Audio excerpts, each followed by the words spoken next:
The history of the Thames and the history of the defence of Britain are intertwined, yet there's one important part of that story that's been largely overlooked. It all took place in an area many people have never even heard of. We're just flying over the Dartford crossing. We've got Essex on my left, we've got Kent on my right, but we're heading to somewhere that I'm really interested in, the Hoo Peninsula, down this way. The Hoo sits on the Kent coast, flanked by the Thames to its north and the River Medway to its south. Over the past 150 years, this place has played a major role in British military history. It seems incredible, yet many of the stories of the breakthroughs that happened here have been forgotten. Until now, we've been missing a key chapter in the history of the First World War.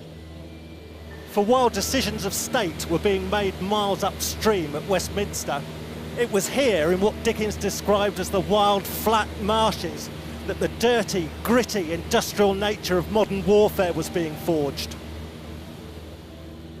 Much of the work done here was top secret. Very few records were kept.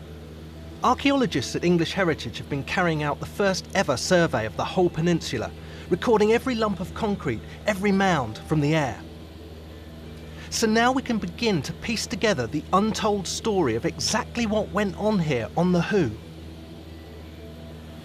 And I want to uncover those secrets, find out how people lived, worked, sometimes died here, right here on the home front. It doesn't take long to see this area has a rich military past. The lower reaches of the Thames are punctuated by a defensive ring of coastal forts going back centuries. They were built to repel any attacker heading upriver to the capital. Some were still in use during the First World War. Today, many are abandoned and decaying, so it's a race against time to research and record them. The best way to see them in context is from the air. From here, you can see how the whole network of forts fits together. They're really quite close from the air. It's difficult to imagine how a ship could get between them without being hit.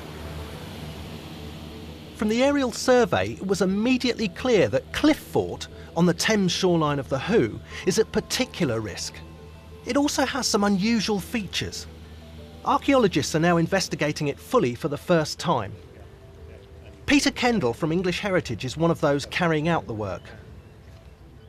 It was built in the middle of the 19th century as a result of a royal commission that was called by Lord Palmerston.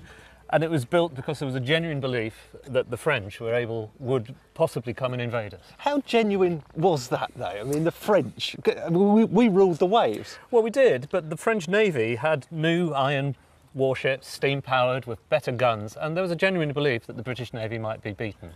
So this is about a massive deterrent. It's shock and awe stuff. It is. It's built to resist defence, but it's also built to deter an invader. Come and have a go if you're hard enough. Cliff was equivalent to our nuclear deterrent today, but deterrents can become obsolete incredibly quickly. Once state-of-the-art, Cliff Fort is now being attacked, but the invader is not a foreign power. It's the sea, which is slowly engulfing it. And where are we going now, Peter? We're going inside through the one and only entrance to the fort. Right, and why do we need these? You'll find out in a minute. Just mind your head as we go through. Good grief. I didn't expect a fortified swamp. I mean, it is like exploring some sort of jungle temple, isn't it? Very much so. Only by wading across the flooded parade ground can we get a good look at the abandoned gun emplacements, which were once so vital to the nation's defence. So what sort of gun would we have had in here? It would be an enormous gun filling this entire space. It's known as a rifle muzzled loader, which means that everything that it fired had to be loaded down the muzzle end, not the breech end. That where we're sounds quite standing. antiquated. I mean, middle of the 19th century, everything's getting a bit more industrialised. We're right on the eve, though, of major changes in artillery. By the time this fort is completely built and armed with its guns, it's in fact obsolete. And so by the time you get to the First World War, which isn't that many decades away from when this fort was first built, all its guns have actually been moved up to the top of the rampart, and these floors would have been empty. Photos clearly show where the circular gun emplacements would have been, but they also reveal what looks like a snip in the shoreline. The research has shown that this is in fact the unique remains of a military experiment, a world first that helped cement the Who's reputation for innovation. So it looks like some sort of slipway. Well, that's indeed what it is, but it's more complicated and exciting than that. This is a Brennan torpedo launch rail. So you can see there's this, like iron railway tracks, running down from the fort and down and into the river. And down this was launched a wire-guided torpedo. Wire-guided? And this is cutting-edge technology. This is the world's first operational wire-guided torpedo. A guided weapon system right That's here right. on the Thames. Yep. So the idea is you're attacking shipping out here. There's some sort of sighting mechanism. That's right. An observation post inside the fort. When it observed that the enemy was in the river, they would launch the torpedo down this rail, slides down the rail under its own weight, hits the water, and then its propulsion mechanism kicks in. Well, certainly large enough targets going by. Presumably it was never used in anger. Never in anger, but it has got the record of having this station of having sunk a ship. Just as you can see, there's a large commercial ship coming up the Thames now. In 1901, a small coastal ketch was doing the same, and this torpedo station was carrying out trials and launched its torpedo, and horror of horrors, struck and sank the ship, a British ship. Oh, the form filling. And was anyone hurt? No, thankfully the captain and his family were able to abandon ship, and they were rescued, and indeed the boat was later refloated. And at least it proved the principle worked. These things, if they'd had to be used in anger, would have been effective. It was a hell of a way to do so, but yes, it showed that this was a workable system. Developed in the 1890s, the Brennan torpedo is a great example of the Hoo Peninsula's groundbreaking past. But like many of the historic remains here, it's vulnerable. The structure is already being washed away by the sea, so recording it is a priority. But the sea isn't the only threat to the Hoo. There are also proposals for a new London airport and major housing developments, one of them on this site where the Chattenden Barracks once stood. And in the fields nearby, something very interesting has been discovered. It might just look like a piece of green hillside today, but this is a piece of landscape that's actually posing all sorts of questions for the archaeology. Under the right conditions, there's a whole load of different shapes, twists and turns. Something has been excavated in that field. Until the survey, no one knew there was anything in these fields. Now there's a theory they were used for experimenting with trench warfare during the First World War. I'm going to try and confirm that. This hillside is a classic example of why aerial photography is so important in finding traces of the past. There are a few vague hints of something going on here, but you can't make any sense of it at all on the ground. The photographs, though, tell a completely different story. What these have shown is an extensive network of trenches covering more than 200 acres. But what's surprising is the sheer variety of trench patterns. There's a chance that this area was being used not just to practice trench digging, but to explore different types of trench design. World War I got bogged down in trench warfare because of technological advances such as the machine gun. Traditional tactics like cavalry charges were now suicidal. Neither side could advance, so they dug in. It was a new type of warfare. The general view today is that troops were thrown into battle with very little preparation and training. But if we can prove the army was using these trenches to experiment with trench design and train soldiers, we will have to rethink that. These reconstructed First World War trenches in Suffolk give an idea of what Chattenden might have looked like during the war. Just two of us getting out of the way. You wouldn't want to step up there because your head's exposed, all that sort of thing. So, Martin Brown has studied trenches on the battlefront, but it's the first time he's seen photos of Chattenden. I also want him to look at a map of the area from 1915. The date turns out to be very significant. It says here, New Field Works Ground, coloured pink. Well, that's this area here. And that's precisely the area where these vague crop marks are showing up. Now, New Field Works, that suggests to me field works, entrenchments, excavations. Yeah. The Manual of Field Works, that's what it's called. It's interesting the date, you know, September 15, just a year after the war started. And it's the new fieldworks ground. What have they had to do? They've had to expand training, so there's a lot more people coming in, they need more space. But the other thing that's really important there is it's gone from a war where they knew they were going to be doing bits of trenching, just for, you know, temporary position and cover and that sort of thing, to by that period, by September 1915, you are into full-on trench warfare with, you know, that front that stretches all the way from Belgium down to Switzerland and is defended every inch of the way. We know that the army soon discovered that long straight trenches were vulnerable to attack and could be quickly overcome. By developing different designs, such as a Greek key-like pattern of fire bays and traverses, the trenches were much easier to hold. Any enemy had to work its way through the zigzag. Every twist and turn could be defended. Is this more than just practice? Is this about experimentation, working out what works best? Yes, if you're going to see evidence of that anywhere, it will be here on the engineers' training ground, because they're the ones who are developing best practice. They're taking intelligence reports and letters coming back from the front, particularly in that sort of first few months, and distilling it down into things that work, things that don't work, where you do and don't want to put your trenches, that sort of thing. You'll get some... And from aerial photos, Martin can link trenches he's seen on the Western Front with our trenches at Chattenden. So we've now got proof this really was a place where trench design was being drawn up. Yeah, and that's exactly what we saw at Plug Street in Belgium, where we've been working.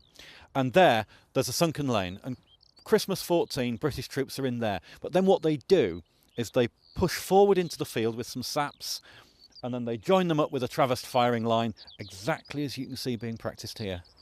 This is really interesting because we didn't know about this area of Chattenden before. We didn't know about the trenches that they were building. It was just that area shaded pink on the map. Very little documentary evidence for it. But now we have this direct link to the Western Front.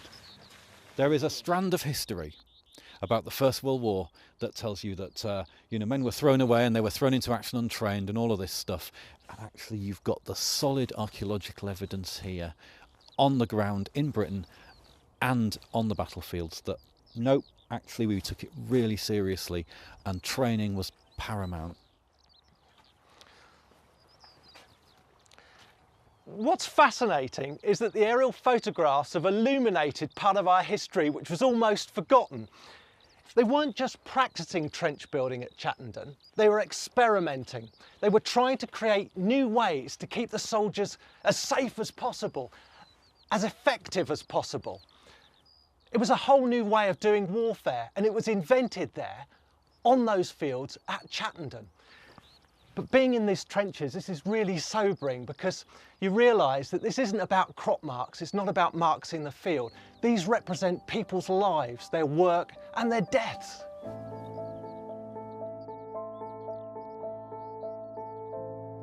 And it wasn't only on the Western Front people were dying.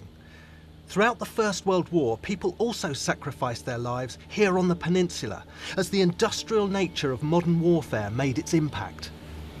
That's one of the most extraordinary pieces of landscape I've ever seen. It looks like something out of a film set. There are fragments of buildings, regular lines, earthworks. There's a very definite plan to it all. It's an intriguing sight. Because much of the work undertaken on the Who during the First World War was top secret, very few photographs were ever taken. So it's the aerial survey which is showing us how these buildings relate to each other. There's rows of roofless buildings, and then there's earthwork revetments in regular pattern. But the earthworks have a very, very regular appearance. There's a big plan, a grand design behind all of this. What an amazing place. We've got the shells of ruined buildings all around. There are great earthwork mounds and these enigmatic lumps of concrete sprouting out of the ground. This place was obviously so important once, but now it's entirely abandoned. This whole area is in fact the remains of a massive explosives factory. Research by English Heritage is revealing exactly what and how things were manufactured here. What an extraordinary landscape this is. I mean, you really feel as though you're coming somewhere secretive and out of the way. Yeah, and there's a reason why this is such a remote location. Is because this site was used for the manufacture and storage of incredibly dangerous and incredibly explosive materials. So that you needed somewhere that was far away from people, where people lived, but also as well, it's close to the river so that they could take things in and out. The Cliff Explosives Works began life back in the 1890s when it was used for storing gunpowder. With the coming of the First World War, the site underwent a huge expansion. What we're looking at here are layers of different buildings built at different times. There were explosions, parts of the site were destroyed, so they rebuilt them. So we're looking at a very, very complex layout of material here, whereas further over, in the First World War, there's a very, very different layout. You see how it's very regular, and we can see that was laid out all in virtually one phase as part of that First World War expansion.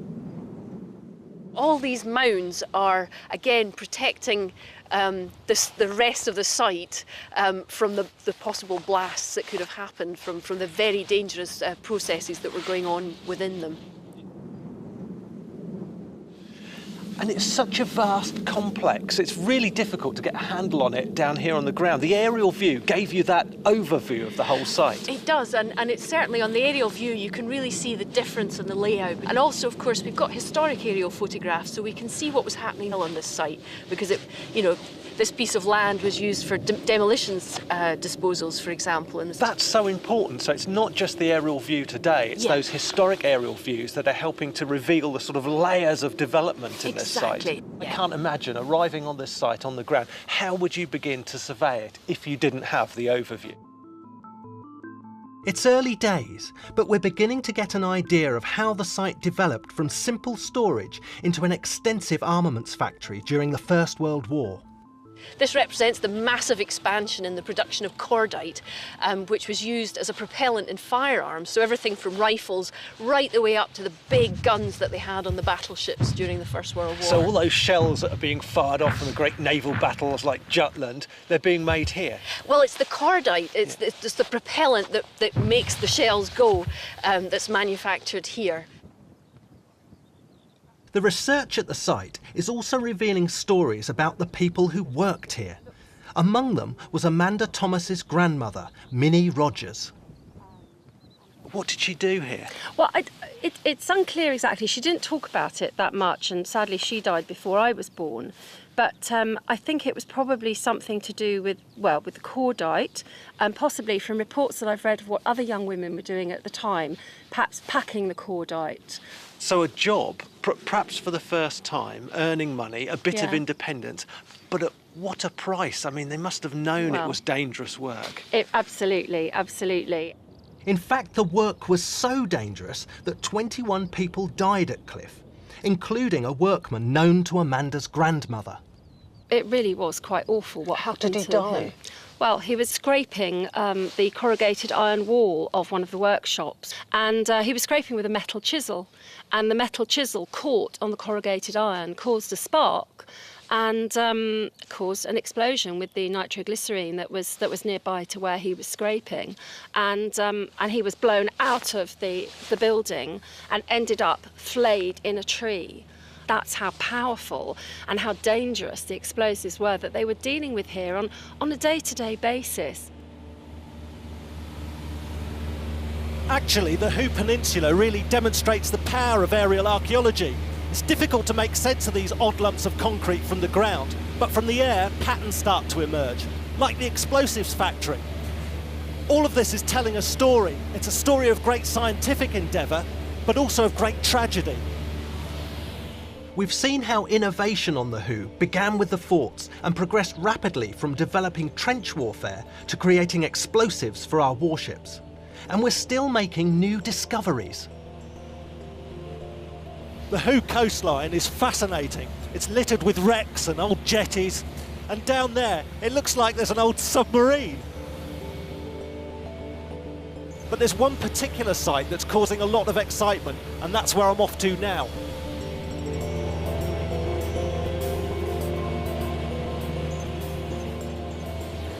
This is Kingsnorth Power Station. Back in World War I, this landscape looked totally different. It's only the historic aerial photographs that have captured what was going on here in those days.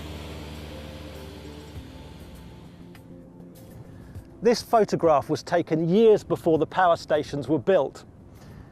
On it is the unmistakable shape of two colossal hangars, because this is where in World War I the Royal Navy designed, tested and built their airships. Zeppelins were already demonstrating how effectively airships could be used for bombing.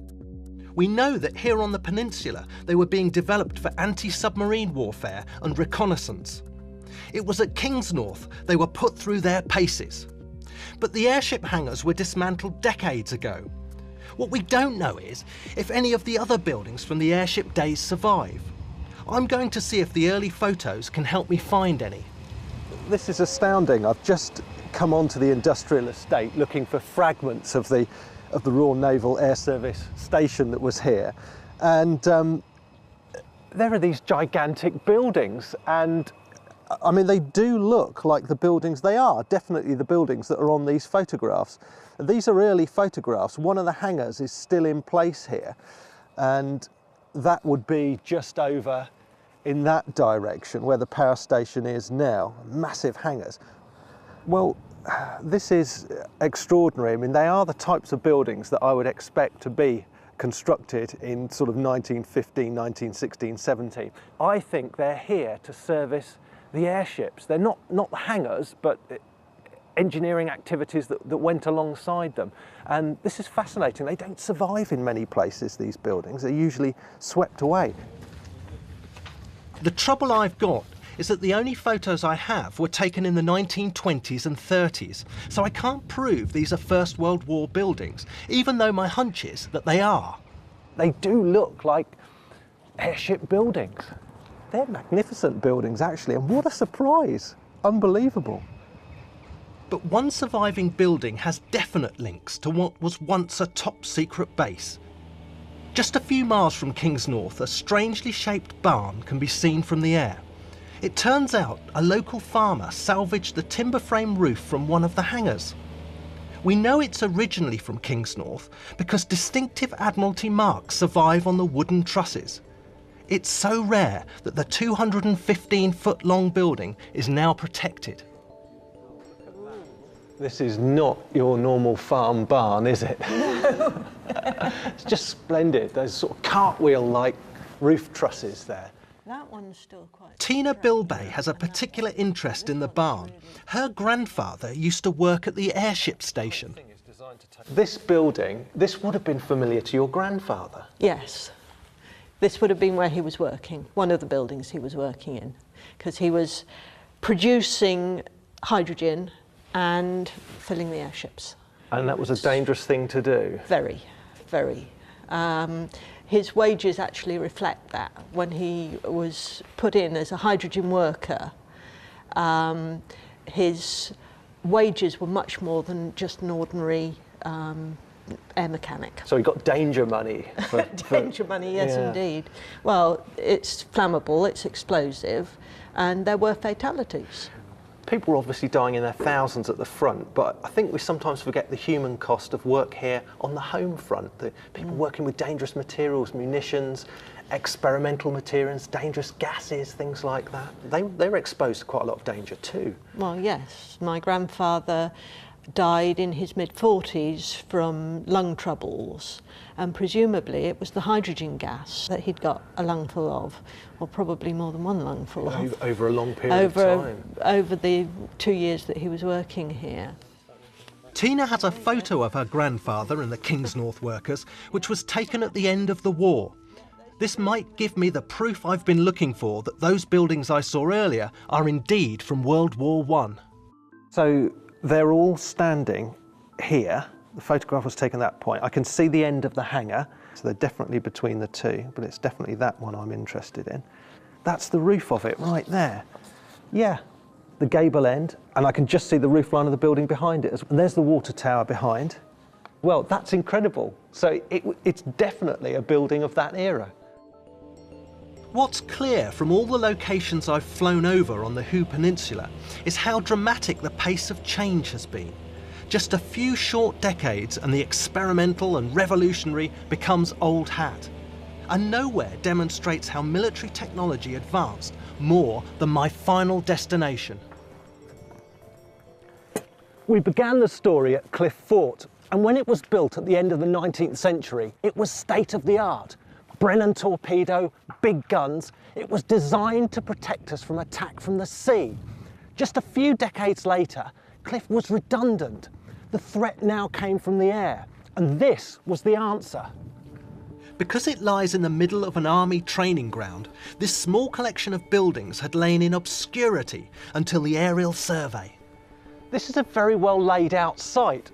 Over here we've got the barracks, and this is the munitions store and officers' quarters. And over there is the war shelter. They would have got in there if they were under attack.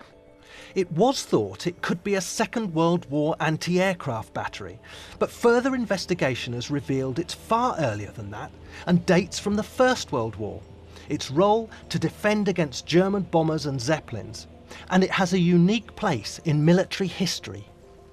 This is Britain's first purpose-built anti-aircraft gun emplacement.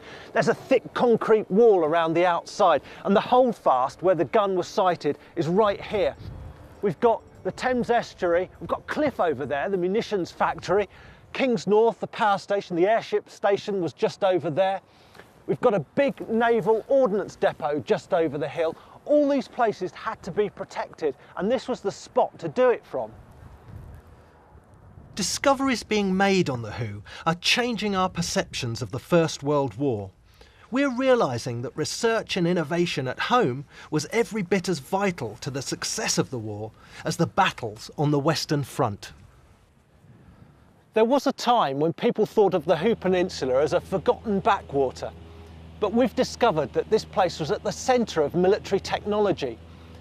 Experiments in trench design, airship construction, innovation in explosives all took place here, and they had a profound effect on the course of World War I.